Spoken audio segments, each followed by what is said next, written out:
E agora a gente fala com Ulisses Neto, que traz uma boa notícia da Europa ao vivo.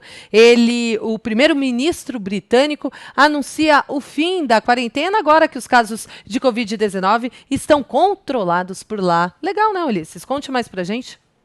É verdade, Karina. Já nos últimos dias, nas últimas semanas, o Reino Unido vinha tentando entrar em alguma normalidade, mas hoje o primeiro-ministro britânico Boris Johnson anuncia uma retomada mais efetiva ainda da economia por aqui. O primeiro-ministro está falando neste momento em uma esvaziada Câmara dos Comuns, anunciando medidas que na prática quase que encerram a quarentena por aqui.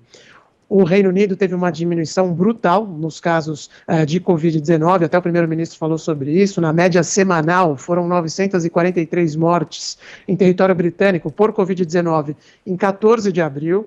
Depois, em 11 de maio, essa média semanal caiu para 476 mortes. E ontem, essa média semanal ficou em 130 mortes. Ou seja, há uma redução sustentada por aqui e agora o governo avança na reabertura da economia. Pubs finalmente estarão reabertos no Reino Unido a partir do dia 4 de julho. Vale o mesmo também para restaurantes, salões de beleza, barbearias. E essa é uma notícia que o Reino Unido, a população britânica, aguardava muito, sobretudo porque o verão começou muito quente por aqui, com tempo bom, as pessoas estão indo às ruas cada vez mais e faltava esse aspecto da vida no Reino Unido, que também vai ter, a partir do dia 4 de julho, a reabertura de cinemas, galerias de arte, museus e bibliotecas. Ainda vão permanecer fechadas as casas noturnas e também as academias de ginástica. Esse tipo de atividade, das academias de ginástica, só vão poder ser realizadas em áreas externas. Dentro das academias, as atividades continuam suspensas por medida de precaução do governo britânico. Mas são medidas muito importantes porque, a partir de agora, a saúde pública deixou de ser a prioridade. É evidente que o governo não fala isso, com todas as letras, mas a prioridade agora, com a diminuição dos casos, é tentar resgatar a economia, porque o impacto não foi pequeno. Os indicadores mostram que o PIB britânico encolheu 25% entre fevereiro e abril, mas esses indicadores também mostram que a retomada gradual das atividades econômicas vem mostrando que já existe alguma retomada na atividade, no PIB britânico, e a tentativa agora é salvar um pouquinho de 2020, é um ano já perdido, claro, mas tentar retomar a economia do país para que 2021 tenha alguma possibilidade de resultado positivo. Um outro destaque aqui na Inglaterra hoje, uma reportagem do jornal Financial Times, noticia que investidores estrangeiros elevaram o tom contra o governo Bolsonaro. Um grupo de 29 instituições financeiras entregou hoje em Brasília carta exigindo que os níveis de desmatamento da Amazônia sejam controlados. Há uma ameaça clara no texto, indicando que os estrangeiros podem começar a desinvestir no Brasil se as políticas de Ricardo Salles forem adiante.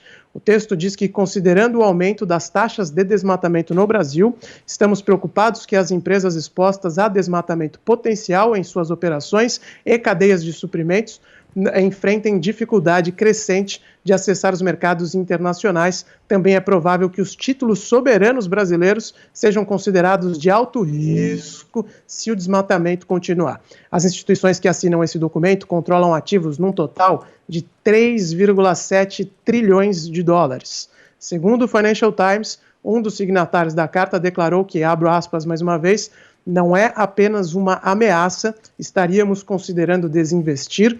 Acreditamos que o Brasil pode enfrentar desafios econômicos estruturais se não ajustar seu curso de ação, fecho aspas. O agronegócio brasileiro já está, todo mundo sabe, muito preocupado com as posturas do governo em relação ao desmatamento da Amazônia, e agora o mercado financeiro também manda esse recado claro que pode tirar dólares do Brasil se a floresta amazônica não for protegida, como tem ocorrido nos últimos meses. Kalina. Agora espera um pouquinho, Ulisses, continua aí, que hoje a gente tem a participação do jornalista Jamil Chad, que vai fazer um comentário. Ulisses, boa tarde, bom dia aí no Brasil, bom te ver de novo. De fato, essa questão, primeiro, da reabertura britânica, ela é muito simbólica.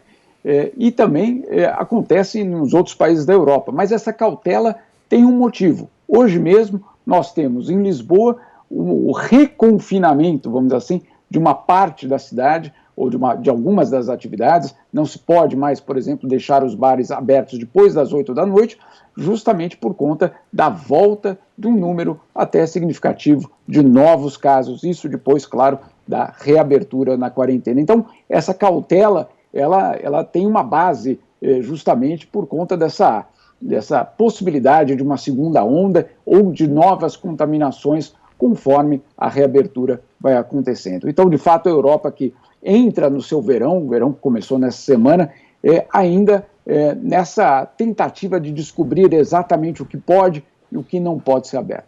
Quanto à notícia do Financial Times, é absolutamente importante porque ela, na verdade, complementa algo que já vinha acontecendo em termos políticos.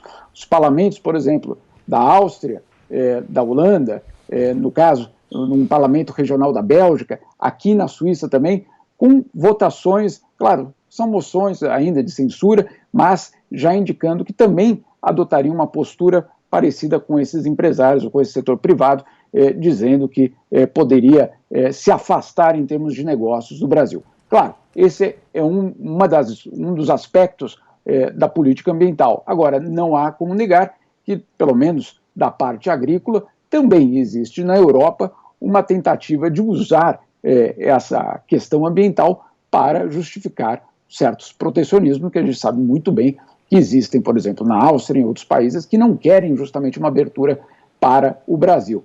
Agora encontraram um motivo bastante justificado, pelo menos para eles. É verdade, Jamil. Existe essa distinção que é muito importante mesmo, países que subsidiam muito os seus produtores agrícolas, a gente pode incluir a França também nessa questão, até naquele entreveiro entre o Emmanuel Macron e o governo brasileiro, mas existem outros países que, de fato, não têm essa preocupação tão forte com a questão agrícola. Aí a gente pode citar a Noruega, por exemplo, que é um dos países que também vem colocando muita pressão no governo brasileiro. A imagem do país está complicada neste momento, a pandemia não está ajudando e é importante que o governo reconheça isso para tomar as medidas que são importantes para proteger a Amazônia e também manter o investimento estrangeiro, né? Esses fundos que assinam essa carta, destaque no Financial Times hoje, não são pequenos, como eu falei, são 3,7 trilhões de dólares em ativos que eles controlam e fazem essa mensagem clara que podem tirar dinheiro do Brasil, desinvestir mesmo, se a questão ambiental não for levada a sério.